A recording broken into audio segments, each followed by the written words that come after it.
முதலமைச்சர் செல்வி ஜெயலலிதா பூரண நலத்துடன் மிக விரைவில் வீடு திரும்ப வேண்டி தமிழகம் முழுவதும் திருக்கோயில்கள், தேவாலயங்கள் மற்றும் பள்ளி வாசல்களில் தொடர்ந்து சிறப்பு வழிபாடுகள், பிரார்த்தனைகள், தொழுகைகள் நடைபெற்று வருகின்றன. அஇஅதிமுக தொண்டர்களும் பொதுமக்களும் முதலமைச்சருக்காக மனமுருக பிரார்த்தனை செய்து வருகின்றனர். சென்னை அப்பல்லோ மருத்துவமனை முன்பு தென் சென்னை வடக்கு மாவட்டம் சேப்பாக்கம் திருவல்லிக்கேணி பகுதி கழகம் சார்பில் அன்னதானம் வழங்கப்பட்டது. கழக நிர்வாகிகள் திரளானோர் கலந்து கொண்டனர். திருப்பூர் புறநகர் மாவட்ட கழகம் சார்பில் அருள்மிகு முத்துமாரியம்மன் திருக்கோயிலில் அம்மனுக்கு சிறப்பு அபிஷேக ஆராதனைகள் நடத்தப்பட்டன. அன்னதானமும் வழங்கப்பட்டது. சிவகங்கை மாவட்ட எம்ஜிஆர் இளைஞரணி சார்பில் காரைக்குடி நகர சிவன் ஆலயத்தில் 23 வகையான திரவியங்களை கொண்டு சுவாமிக்கு மகா அபிஷேகம் நடைபெற்றது. நீலகிரி மாவட்ட கழகம் சார்பில் குன்னூர் விநாயகர் திருக்கோயிலில் கணபதி ஹோமம், ஆயுஷ்ய ஹோமம், மிருத்யுஞ்சய யாகம் மற்றும் சிறப்பு பூஜைகள் நடைபெற்றன. 108 தேங்காய் உடைத்து வழிபாடு நடைபெற்றது.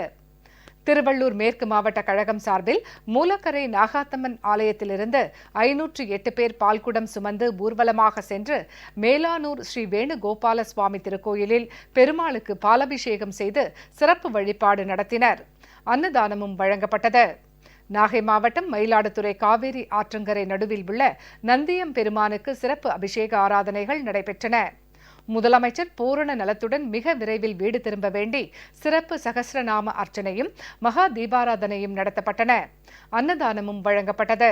திரளான பொதுமக்கள் பங்கேற்று வழிபாடு நடத்தினர்.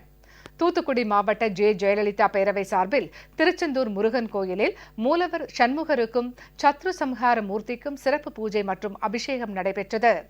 காஞ்சிபுரம் மேற்கு மாவட்ட கழகம் சார்பில் கீழ் புட்டிவாக்கம் பகுதியில் அமைந்துள்ள பஞ்சமுக ஆஞ்சநேய திருக்கோயிலில் சுவாமிக்கு பால், தயிர், தேன், சந்தனம், இளநீர் உள்ளிட்ட பொருட்களால் சிறப்பு அபிஷேகம் மற்றும் ஆராதனை நடைபெற்றது.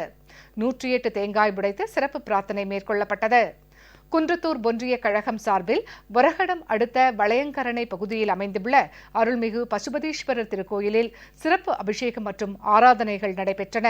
அரியலூர் மாவட்ட அஇஅதிமுக சார்பில் தெற்கு தாமரைக்குளம் பகுதியில் உள்ள பிரசித்தி பெற்ற முத்துமாரியம்மன் ஆலயத்தில் பால், பன்னீர், சந்தனம் உள்ளிட்ட 18 வகையான வாசனை திரவியங்களால் அம்மனுக்கு சிறப்பு அபிஷேகமும் சந்தனக்காப்பு அலங்காரமும் நடைபெற்றது.